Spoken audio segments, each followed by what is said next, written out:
अस्सलाम वालेकुम स्टूडेंट्स, आज का टॉपिक है postulates of Bohr's atomic model. Bohr's atomic model discuss किया था प्रीवियस लेक्चर में। आज देखते हैं इसके पोस्टुलेट।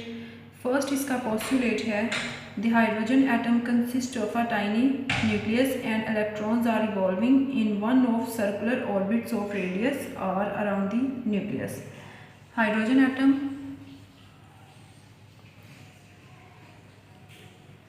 इसका ये छोटा सा न्यूक्लियस और ये रेडियस आर। तो फर्स्ट इसका जो पोस्टुलेट है, hydrogen atom consist of a tiny nucleus and electrons are revolving. Electron जो है वो रिवॉल्व कर रहे हैं in one of circular orbit. ये ऑर्बिट है, उसमें इलेक्ट्रॉन जो हैं वो रेवोल्यूशन कर रहे हैं, रिवॉल्व कर रहे हैं ऑफ रेडियस आर वाले में। तो ये इसका है number 1 postulate. Number 2, each orbit has a fixed energy that is quantize. Her orbit की अपनी फिक्स एनर्जी होगी। ये पॉइंट डिस्कस किया था कि क्वांटाइज का मतलब क्या होता है कि एनर्जी फिक्स्ड है, और उस फिक्स्ड एनर्जी वाले ऑर्बिट में जो इलेक्ट्रॉन्स जो हैं उनकी भी एनर्जी फिक्स होगी। वो उसी ऑर्बिट में मूव करेंगे जिसकी एनर्जी है। जैसे मैंने आपको प्रीवियस लेक्चर में एग्जांपल दी थी कि अगर 10 किलो जूल एनर्जी है तो वो उसी ऑर्बिट में मूव करेगा जिसकी एनर्जी उसके बराबर है। तो सेकंड आपके पास है each orbit has a fixed energy that is quantised. Number 3, as long as electrons remains in a particular orbit it does not radiate और एब्जॉर्ब एनर्जी। अगर कोई भी इलेक्ट्रॉन अपने ऑर्बिट में रहता है, अगर कोई भी इलेक्ट्रॉन अपने ऑर्बिट में रिवॉल्व कर रहा है, ठीक है, तो ये इससे रिलेटेड है।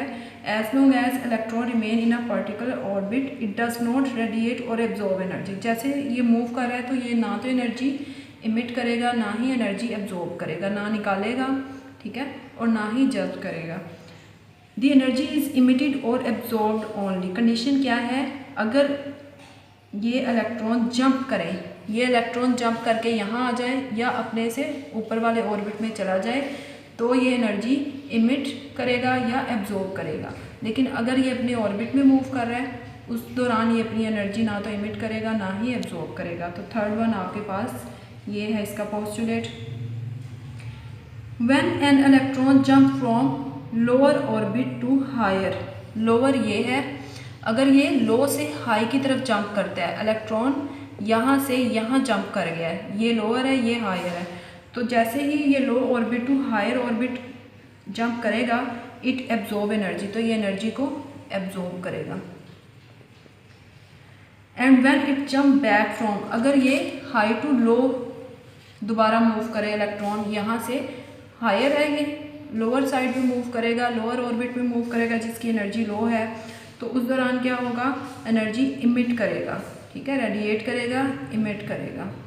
तो ये है आपके पास नंबर 4, जो ये पोस्टुलेट हैं बोहर एटॉमिक मॉडल के उसने भी ये पोस्टुलेट बताए थे कि इस तरह से इलेक्ट्रॉन्स जो हैं वो मूव करेंगे, इस तरह से एनर्जी एब्जॉर्ब होगी, इस तरह से इमिट होगी। नेक्स्ट वन है the change in energy. Change in energy को शो करेंगे डेल ई से।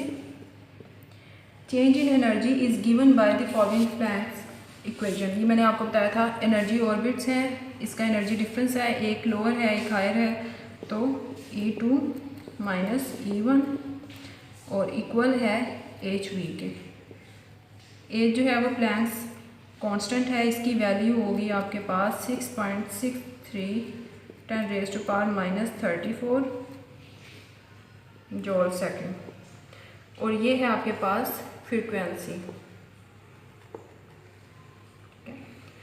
नेक्स्ट वन है electrons can revolve only in orbit of a fixed angular momentum MVR given as.